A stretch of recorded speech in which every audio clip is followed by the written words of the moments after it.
दोस्तों वैसे तो साल की हर अमावस्या ही बहुत ख़ास मानी जाती है।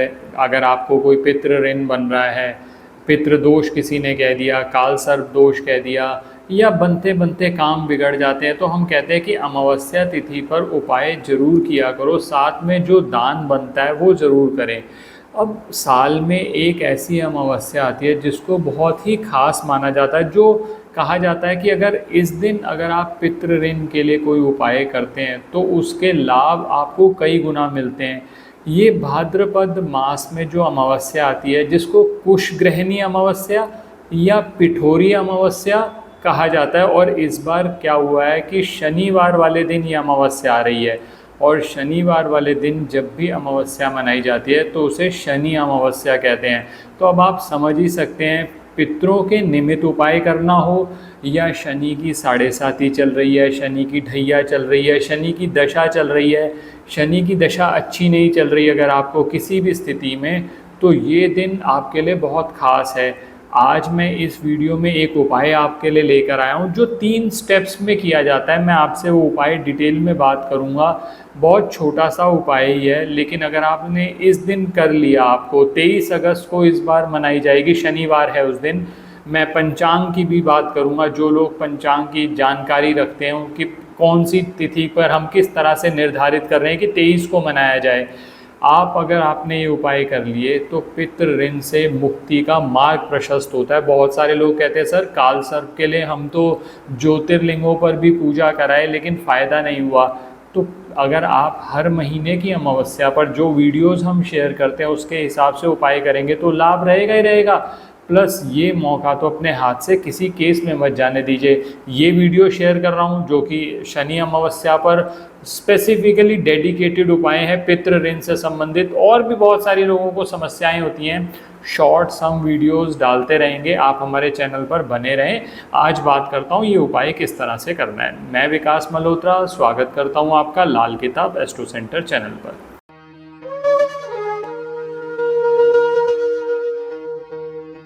अब दोस्तों पहले तिथि की बात कर लेता हूँ। 22 अगस्त को 11:55 सुबह से शुरू होगी अमावस्या तिथि और ये चलेगी 23 अगस्त को तक 11:35 सुबह तक।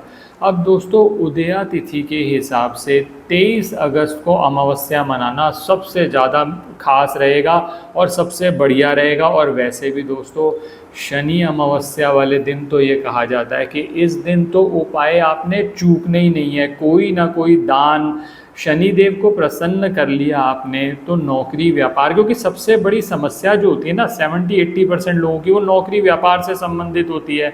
तो शनि देव को प्रसन्न कर लो। अब उपाय करना कैसे है? ये उपाय दोस्तों 3 पार्ट्स में है, समझ लीजिएगा। जिस तरह से बताया जाए बहुत आसान उपाय है, उसी तरह से करिएगा। अब बहुत सारे लोग दोस्तों क्या होता है कि अपनी नॉलेज बीच में घुसा देते हैं, अपनी इधर उधर के कॉन्सेप्ट्स, वो मत करिएगा। आराम से उपाय करेंगे, बहुत आसानी से हो जाएंगे। अब सबसे पहला उपाय क्या करना है, ये जो उपाय जो मैं पहला उपाय आपको बता रहा हूँ ये 3 पार्ट्स में होगा। उपाय एक ही है लेकिन ये 3 पार्ट्स में होगा। सुबह के समय सबसे पहले, क्योंकि जैसे मैंने कहा ये तो पितरों की अमावस्या है, इसको हम पितृ अमावस्या भी कहते हैं। और शनि देव को भी प्रसन्न कर सकते हैं अगर आप पितरों को प्रसन्न कर रहे हैं। प्लस जो मैं कार्य आपसे पहले उपाय में कराने जा रहा हूँ वो पितरों के लिए ही समर्पित है। इसमें करना क्या है, एक स्टील का लोटा लीजिए, उसमें प्लेन जल डाल लीजिए। अगर आपको गंगा जल मिल जाए बहुत ज़्यादा अच्छी बात है। उसमें काले सफ़ेद तिल दोनों मिला लीजिए और ये जाकर आप सबसे पहले पीपल के वृक्ष में चढ़ा दीजिए। ये सुबह के समय काम किया जाएगा दोस्तों। पीपल के वृक्ष पर जब आप ये चढ़ाएंगे तो एक मंत्र है, ओम पित्राय नमः, ओम पित्राय नमः। इस मंत्र का 9 बार जाप करना है। सिर्फ ऐसा नहीं होता दोस्तों कि हमने पितरों के लिए उपाय करने हैं, हमें ये भी दिखाना है कि हम किस तरह से उनका स्मरण कर रहे हैं। तभी तो वो फीलिंग आएगी, तभी तो वो ऊर्जा हमारे अंदर आएगी कि हम अपने पितरों का स्मरण कर रहे हैं। ओम पित्राय नमः कहते हुए आपने ये जल चढ़ा दिया सुबह के समय। अब शाम के समय इसी पीपल वृक्ष पर आपको एक सरसों के तेल का दीपक जलाना है, उसके अंदर एक लौंग जरूर डाल दीजिएगा। तो ये पहला कार्य है, इसको हम 1 गिनेंगे दोस्तों। अब दूसरा कार्य आपने क्या करना है, दूसरा कार्य आपने करना है एक पीपल का पत्ता ले लीजिए। अब जब मैं पीपल का पत्ता कहता हूँ, बहुत ज़्यादा समझदार लोग आ जाते हैं, सर पीपल तो पत्ते ये नहीं तोड़ना चाहिए, इस दिन नहीं तोड़ना चाहिए। दोस्तों ऐसा है कि आप किसी भी दिन पीपल का पत्ता तोड़ सकते हैं, जब भगवान की पूजा में वो प्रयोग करना है। आप फल भी तो तोड़ते हैं हजारों, पीपल का पत्ता ही तो तोड़ रहे हैं, पीपल थोड़ा ना कटवा रहे हैं आप। लेकिन कई वहमी लोग होते हैं, उनको समझाना असंभव है, वो अपना ज्ञान जरूर झाड़ेंगे बीच के अंदर। तो उनको जो दिन सही लगता है उस दिन जाकर पीपल का पत्ता तोड़ना है। नहीं तो एक रास्ता ये भी होता है कि पीपल के वृक्ष के पास पीपल के पत्ते टूटे हुए पड़े होते हैं, आप एक पत्ता उठा लीजिए, अच्छे से धो लीजिए, उस पर 5 तरह की मिठाई रखनी है आपने। 5 तरह की मिठाई में चॉइस आपकी है, जो मर्जी आप जो चूज़ कर लीजिएगा, उस पीपल के पत्ते पे रखें।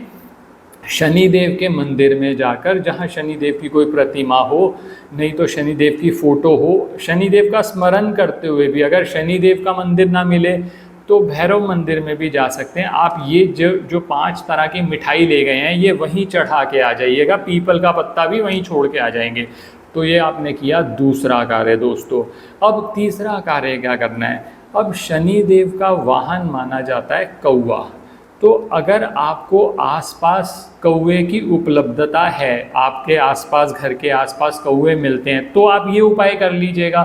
नहीं तो आप, कई लोग ऐसा लिखते हैं कि सर कौवे हमारे घर के आसपास नहीं है, तो उनके लिए मैं ऑल्टरनेटिव भी अभी बताऊंगा आपको। आप किसी भी तरह की चिंता मत करिए, ये बस उपाय आपने करना है। अब इस उपाय में कोताही मत बरतिएगा। लोग फ्री के उपाय में भी ना दोस्तों इतना ज़्यादा सोचेंगे, क्या करें नहीं करें, ऐसे करें वैसे करें, तब तक वो टाइम निकल जाता है, फिर वो पछताते रहते हैं। तो आपने करना क्या है, चुपचाप जाके उपाय कर लो और ज़्यादा लोगों से डिस्कस मत करो। चुपचाप उपाय करने का मतलब यही होता है कि ज़्यादा लोगों को, जितने समझदार लोगों से आप डिस्कस करोगे, कोई कुछ कहेगा कोई कुछ कहेगा, इतनी देर में टाइम निकल जाएगा। तो आपने करना क्या है, कौवे को मैं 3-4 ऑप्शन दे रहा हूँ, जो ऑप्शन आपको सही लगे वो कर लो। सबसे पहली ऑप्शन, चावल और दही मिक्स कर लो, वो कौवे को खिला दो। आप एक पात्र में ले जाओ और वहाँ जाकर चावल और दही डाले और आपने कौवे को खिला दी। ये पहला काम कर सकते हैं। दूसरा काम ये हो सकता है, चावल और दही नहीं है आपके पास, आप सिर्फ दही ले जाओ, दही आप खिला दीजिए। 2 ऑप्शन हो गई। तीसरी ऑप्शन, पनीर के छोटे छोटे पीसेस कर लीजिए, जहाँ कौवे मिलते हैं वहाँ आप डाल दीजिए।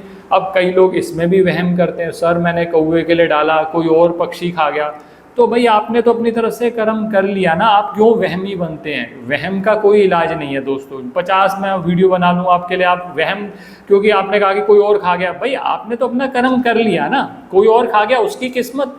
आप और कर्म करते जाइए, और सिर्फ एक ही दिन थोड़े ना होता है। हर अमावस्या पे कोशिश करिए, और दिनों में कोशिश करिए, शनिवार पे कोशिश करिए, शनिदेव प्रसन्न होंगे। और एक बार शनिदेव प्रसन्न हुए, फिर देखिएगा आपकी गति कैसे आगे जाती, कैसे करियर में ग्रोथ आती है। बस वहमी ना बने, बात बात पे सोचते रहे और कुछ किया नहीं, उपाय किया नहीं, वीडियो भी देख लिया, किया नहीं उपाय, तो फ़ायदा क्या हुआ? तो मैंने तीसरी ऑप्शन आपको बताई पनीर की। अब आप कहते हो सर ये 3 भी नहीं है मेरे पास, तो चौथी ऑप्शन भी बता देता हूँ। गांठिया, जो बेसन का गांठिया होता है, अलग अलग जगह पर अलग नाम से बोला जाता है। आप बेसन का गांठिया, चाहे आपको मीठा मिल जाए चाहे आपको नमकीन मिल जाए, आप वो बेसन का गांठिया दे सकते हैं कौवों को, वो भी खा लेते हैं। तो ये तो बात हो गई कि अगर आपको कौवा उपलब्ध हो जाता है। अब आप कहते हैं सर कौवे हमारे घर के आसपास नहीं है, अब क्या किया जाए? तो एक दूसरी ऑप्शन उसमें ये है कि आप काले चने पहले, एक दिन पहले भिगो के रख दीजिए, उनको उबाल लीजिए और उनको फ्राई कर लीजिए सरसों के तेल में, और फिर वो आप जाकर गरीब व्यक्तियों में, मजदूरों में बांट दीजिए, अपने पितरों का स्मरण करते हुए। जब बांटें तो ओम पितराय नमः मन में आप जाप करते रहेंगे, तो ऑब्वियसली आपको उसका ज़्यादा लाभ मिलेगा। तो ये 3 चीज़ें हो गई। इसके साथ छोटी सी एक चीज़ ज़रूर करिएगा दोस्तों, उस दिन शनि चालीसा बहुत ज़रूरी है। शनि अमावस्या पे शनिदेव को प्रसन्न करना है। शनि चालीसा से अच्छा कोई, शनि आरती भी है और बहुत सारे मंत्र भी हैं दोस्तों, शनि गायत्री मंत्र भी है। आप हमारे म्यूज़िक चैनल पर चले जाओ, आपको बहुत सारे मंत्र मिल जाएंगे, लेकिन शनि चालीसा उस दिन ज़रूर सुनिएगा। मैं उसका लिंक भी डिस्क्रिप्शन में हमारी टीम दे देगी, आप उसको ज़रूर सुनिएगा। शनि चालीसा सुन लीजिए, मन ही मन ओम शम शनिश्चराय नमः शनिदेव से प्रार्थना करते हुए कि आपके नौकरी व्यापार में गति आए, आपका पितृ ऋण खत्म हो। ये करते हुए आप ये उपाय कर लीजिए, आपको लाभ होगा ही होगा।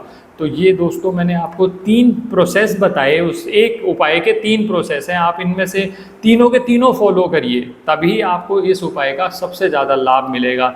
करके देखिए, लाभ ज़रूर होगा। आशा करता हूँ दोस्तों वीडियो पसंद आया होगा। अगर वीडियो पसंद आया तो लाइक करें, बाकी लोगों के साथ भी शेयर करें। चैनल पे नए हैं, अब तक सब्सक्राइब नहीं किया तो प्लीज़ सब्सक्राइब कर दें, बेल बटन को पुश कर दें। और दोस्तों शनिदेव के दरबार में ओम शम शनिश्चराय नमः, जय शनिदेव जरूर लिखें, आपके नौकरी व्यापार में जरूर गति होगी। क्योंकि नौकरी व्यापार की जो समस्या है ना दोस्तों, 80-90% आजकल प्रॉब्लम्स इसी वजह से हैं। क्योंकि नौकरी व्यापार सही चलता रहेगा तो पैसा भी आता रहेगा, पैसा आएगा तभी जमा होगा, तो सारी समस्याएं उनका अंत हो जाता है जब शनिदेव को आप प्रसन्न कर लेते हैं। किसी तरह की ज्योतिषीय परामर्श अगर आपको चाहिए तो हमारी वेबसाइट्स पर विजिट करके अपॉइंटमेंट बुक कर सकते हैं, जिनका लिंक डिस्क्रिप्शन में दिया हुआ है। धन्यवाद दोस्तों।